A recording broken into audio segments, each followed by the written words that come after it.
umunsi woza uwundukira, umunsi woza uwundukira, ndiko ndavuga ishimwe ry'umukiza, ndiko ndavuga ishimwe ry'umukiza.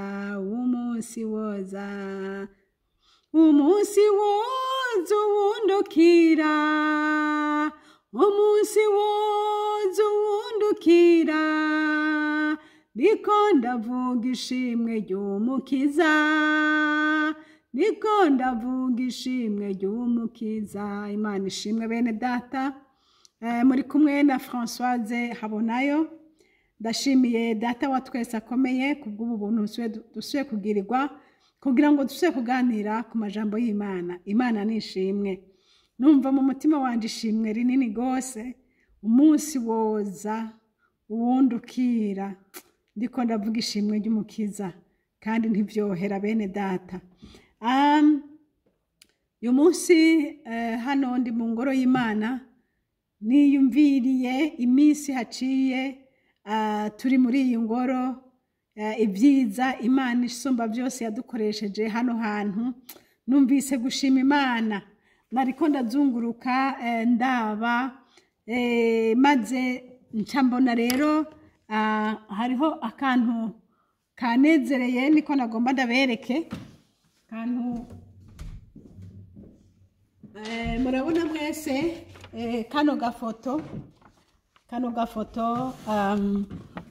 kano gafoto ni isengero yacu, murayibona aha naho hejuru ni ku mabati, rero igihe kimwe twari mu minsi ya mbere tugishika haringira muri 2010, haje ku mabati hejuru, wanda ko ngaha anyi yari neje yari yaguye nyinshi cyane, ariko rero haca hicapamwo umusaraba nk'uko muriko murabibona. Hanyuma abajournaliste rero baba babibonye nk'ejo, baca baza gufotora. Bafotoye baca bahamagara umukecuru yaba iruhande muri iyi nzu, iyi ni sengero, umukecuru nyene aba ngaha anye w'umuswedwa. Hanyuma bamuhamagaye baramubaza bati, ibi bintu tubona ku isengero yanyu ni biki? Nawe humva ko gakecuru kaca karasohoka kararaba karabibona, hanyuma akavuga ati nandi ntavyo nzi. Hanyuma aca avuga ati none ngaha hantu hasengera bande? Aca avuga ati hano hari famiye imwe y'abarundi iherutse kuza, nibo basengera ngaha. Imana nihabwa icubahiro bene data. Hanyuma bariko baramuha interview, urumva ntiyero nkuko bisobanura kuko byari ibintu byagaragarariye abantu bose, ariko abakristo canke abandi baswedwa babibonye bavyumvise mu kinyamakuru, bamenye bati iyi ni sinye y'Imana ishingiye intahe yuko hano hantu hari abantu b'Imana, niko babisobanuye. Rero nanje ndabyumvise mu nyuma, nase ndavuga nti Imana ndagushimiye. Suko twarusha abandi kugororoka canke suko sindabizi icyo Imana yabikoreye, ariko Imana yaretse ko bisobanuka nk'uko nyene. Baramatina n'aba bantu nabahehe, ati iyi ni famiye y'abarundi baherutse kuza ngaha, nibo basengera ngaha. Rero turashimira Imana.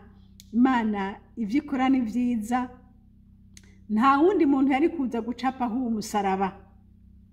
Gucapaho uyu musaraba, murabona ko ari umusaraba ucafye, kandi aha ni muri neje hagati. Iyi ni neje yari yaguye, ubundi aha hose habwirizwa kuba hera nk'aha hose, ariko raba ku kuntu habaye.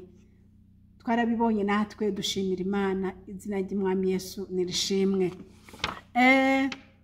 Namye rero niyumvira, tumaze gushika muri iyi ngoro twasanze badasenga kuko nta bakozi b'Imana bari bahari. Hanyuma iyo bashatse gusenga rero naho baravugana bati tuzotangura, tuzotuma ko umukozi w'Imana azoza, hama rero bagaca bahamagana ku matelefone, umwe wese yari bakazoza. Ariko tumaze gushika turavuga tuti twebwe dusanzwe dusenga kandi turakunda Imana rero ntamvo nimwe yuko mwokugara ngo nta bakozi b'Imana bahari turahari Yesu nashimwe twakira ufunguruzo chaque dimanche rero dutangura kwama dusengera aha hantu Imana nihabwa icubahiro yaradushoboje muri iyo myaka yose ubu rero nariko ndiyumvira by'ukuri nongera nsubiza amaso inyuma ndaba ingene Yesu yadushoboje muravye no ku ma YouTube ama video ya kera murasanga abana bari bakiri dutonyi cyane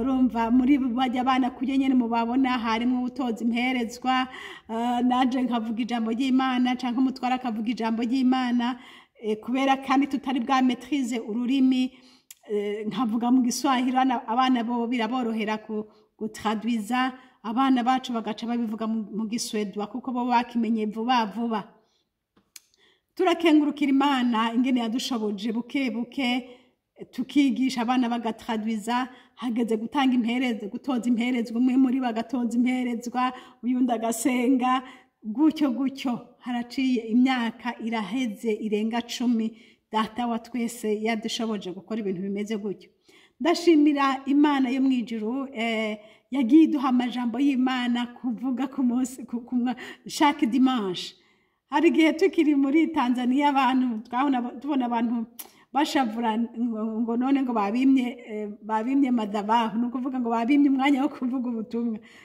twarabivuga kuko wifuza waze kugufasha agukorere mu ngata ariko turashima data wa twese ahoraho yadushoboje chaque dimanche twaronka amajambo yo kuganiriza abantu kandi ndashimiye Imana yo mwijuru n'ukuri yamiduha amajambo akomeye yamiduha imburi zikomeye kandi Yesu aragahora sengwa ntiyigeze adutererana ibikorwa hanyuma hanca nibaza nti none egome tuje tuva mu gihugu twari dusanzwe tuvuga ubutumwa ariko nkanca nibaza none nk'ubundi yobaje avuye directement mu gihugu atararonka n'umwanya wo guhaguruka ngo ashinge ntaye imbere y'abantu yoshobora gutena ishengero imyaka 10 wenyene byoshoboka gute ariko Imana irabizi ingene ibanza gucisha umuntu hariya ikabanza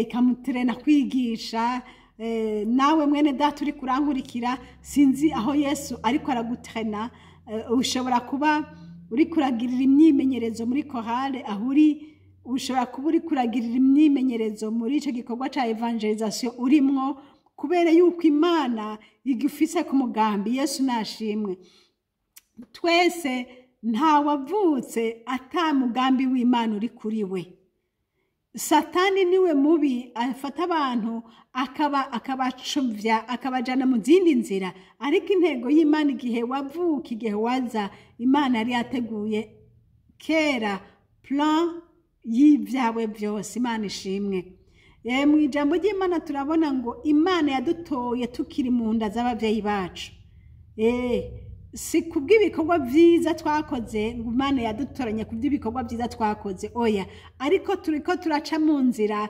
Imana yatoranije kera kugira ngo tubicemwo Yesu nahabwa icubahiro rero Imana data wa twese niyo yonyene yadushoboje gukora ivyo bikorwa byose muri ico gihe cyose uko bingana turakenguruka Imana rero kubera yuko nta bindi twokwirata egome intambara ntizabuze kuza Satani ntiyabuze gutera kubera yuko burya Satani arageta akaraba akabona ikintu kigiye gukorwa agaca yihuta akagomba kugifrena muri iyo minsi rero ingorane nyamukuru twahuye nazo twarahuye n'ingorane z'abantu bavuga ngo nta mugore ngo avuge ijambo ry'Imana kubera yuko abo twahasanze hariho abandi bantu baje bavuye mu bindi bihugu hanyuma rero iyo baje bava rero abo bandi bavuga ngo abagore ntibavuga ijambo ry'Imana bica bituma rero urumva nanje naho narinje nsanze ndi umukozi w'Imana ariko Satani acafatira ho nyene ngo nta mugore avuga ijambo ry'Imana bituma rero mara igihe ntavuga ijambo ry'Imana. Mu minsi ya mbere kweri sinavuga ijambo ry'Imana mu isengero, sinavuga kuko urumva iyo muntu yavuga ati n'abagabo bonyene bavuga. Mu nyuma rero Imana irangendera avuga ati nyamara oya suko bikwiye kumera, ncadasenga Imana. Maze gusenga Imana rero kuko maze gusobanukirwa ko ari umugambi wa Satani, ubundi ntabwo nabona umenga nibisanzwe kuko sinamenye ikibituma. Urabibona nk'umuntu yama avuga ati naka ni uzokwigisha, naka ni uzokwigisha, naka rero ni wowe uzokwigisha, mugabo nkabona jewe ntibamvuga, nkibaza ngo nibisanzwe. Mugabo mu nyuma ari jewe ngombye kwigisha canke tuvuge umutware wanje avuga ati uyu munsi ni madamu yigisha, nkaza mbona rero wa mugabo wundi arayajishije ngo yaye ariko sinitumenye ibyo ari byo. Mu nyuma rero tugusobanukirwa yuko mu myizerere yiwe avuga ngo nta bagore bavuga ijambo ry'Imana. Rero iyo ni intambamyi twahuye nayo, ariko Yesu hamwe n'amasengesho Yesu arabikora. Yesu arugurura urugi, dutangura nyene gukora, hama wa muntu nawe Yesu acaramukuraho. Uko umwami rero yabigenjeje muri iyo myaka yose, yashishikaye rero adufasha, adushoboza. Ndamushimiye cyane, ndamushimiye. Nukuri navuze nti Imana yo mwijuru irakomeye. Yashoboje abana bacu gukorera Imana mu myaka mike bari bafise, natwe akadushoboza kuvuga ubutumwa chaque dimanche atavyo twari twaramenyereye. Ubundi twaraturonka umwanya rimwe mugabo si ukuvuga ku mwanya wose wamenya ko ari wewe, ariko rero dukengurukiye Imana itabura uko bigenza, yaradushoboje, tuyihaye icubahiro. Rero nsubiye rero kuri iyi foto, igihe iyi sengero yagira imyaka 150 ibayeho, haje abazungu benshi cyane baje gushimira Imana kubw'iyi sengero. Hanyuma niho rero basubira gushiraho iyi foto, barayerekana ingene Imana yonyene yaje igashiraho sinye yayo kuri iyi ngoro. Nanje ndakengurukiye Imana gusubira kuvyibuka yuko aho izoba igumye ngaha hose bazomenya yuko iyi foto, iyi sinye havuzwe, umujurnaliste yabajije bakishura bati n'abarundi baje kuhasengera. Ivyo ndabihereye Imana icubahiro, kuko ni vyiza ko bakakuvuga ko ivyiza. Bitandukanye cyane niyo bavuga bati hajya ahantu ijya nzu yarabomotse, harimwo abasuma bari bavuye i Burundi. Urumva ivyo ko bitari vyiza, ariko ndashimiye Imana, intahe yayo ni nziza, icubahiro nikigarukeko. Hanyuma nagomba gusangira namwe rero bene data ijambo riri muri Zaburi 138. Turahera hariya ku murongo w'indwi, turabandanye gushika ku murongo w'12. Haravuga ngo, mbega mpwemu wawe no muhungira hehe, canke no hungira hehe mu nyonga hawe? Noduga nkaja mu ijuru uriyo, no kwisasira ikuzimu uriyo, no kwabira amababa y'umutwenzi nkagerera ku mpera y'ikiyaga. Aho naho ukuboko kwawe kohandongorera, ukuboko kwawe kw'iburyo kohamfatira. No kwibwira nti nukuri umwiza ugira unyibukizeko, n'umuco unkikije uhindutse ijoro. N'umwiza nawo ntugira ico woguhisha, ariko mwijoro habona nko ku murango. Umwiza n'umuco kuri wewe ni bimwe. Imana nishimwe. Bene data muriko murankurikira aho muri kw'isi yose, aya majambo atubwiye ngo mpwemu uhoraho twomuhungira hehe?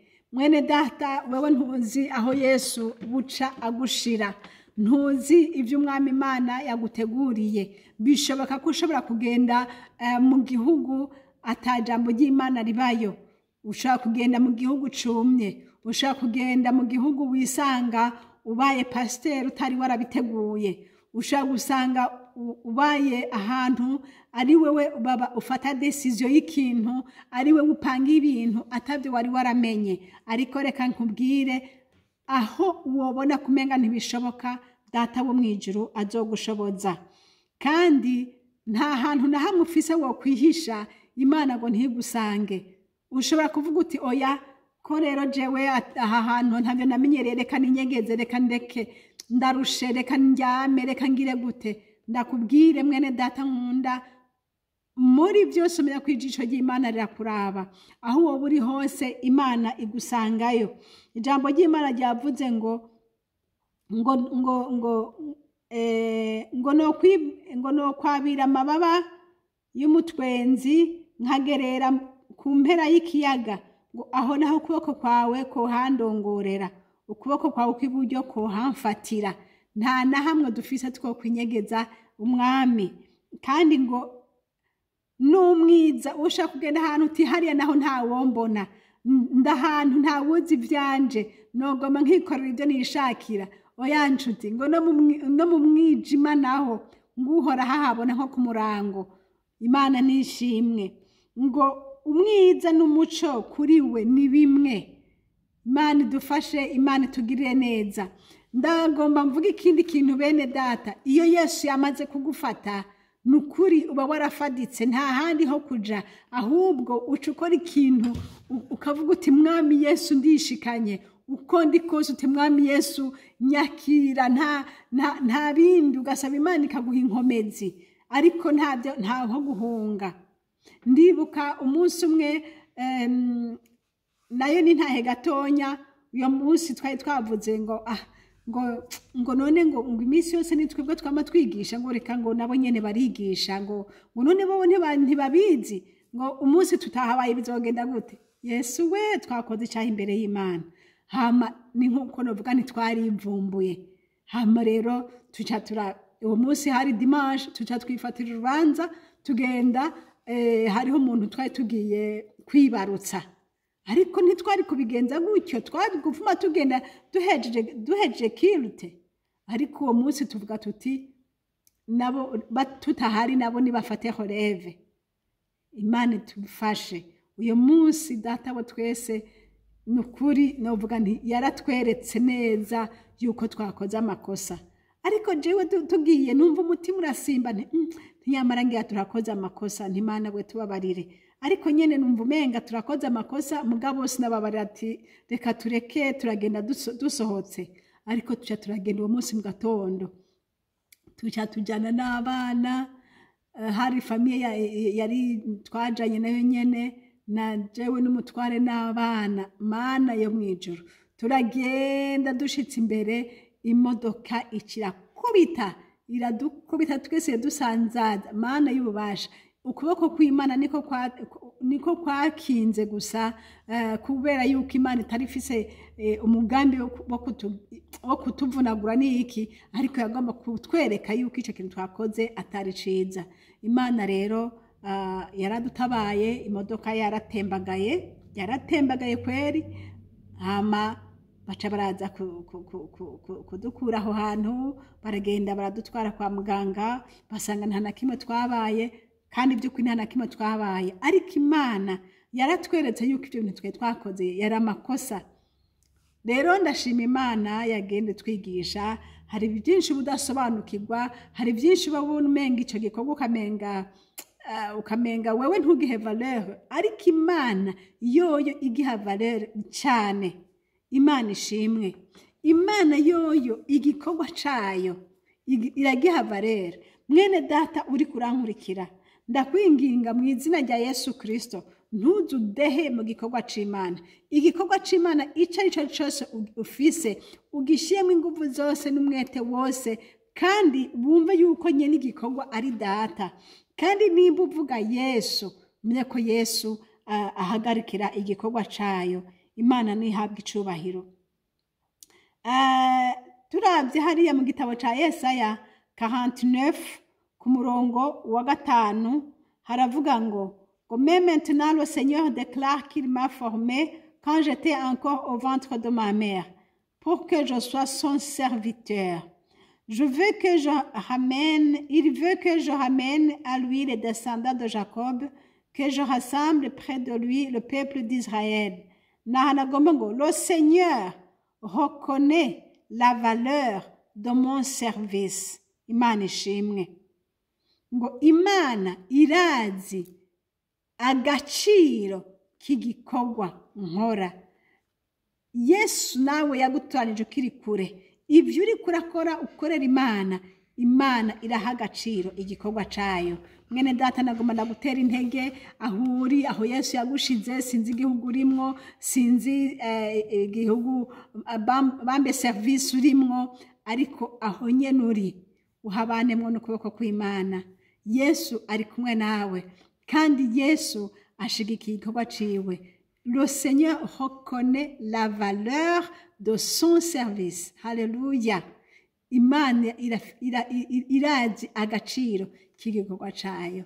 Nuko rero Yesu ashishikare kubahezagira. Bakunzi bahabonayo mwese aho muri hose, bakunzi b'ishene yahabonayo, Imana ibahezagire. Murakoze ko mudusengera, murakoze ko mwama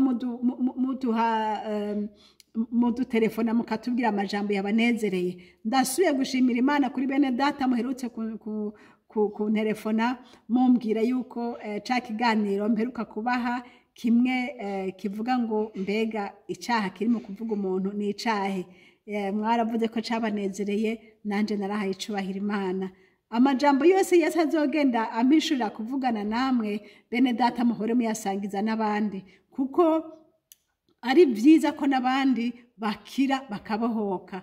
Nuko rero Imana yo mwijuru ibahezagire. Yara amajambo makenya nagombye kuvuga yiyi ntahe yingene Yesu Kristo yabanye natwe muri uyu murimo, umuryango wanje ugakorera Imana bitari bitworoheye, atari uko twari tubimenyereye, ariko ari uko ari Imana yari yarabigabiye kugira ngo jewe n'umutware wanje n'abana banje twese dukorera Imana. None rero Imana yarakoze kubana natwe, icubahiro nikigarukeko. Amen. Muri kumwe na Françoise, nimero za telefone ni +46 768 0065 46. Kandi ishene nababwiye ni ishene habonayo. Mushishikare kudusengera. Imana yo mwijuru ibahezagire. Amen.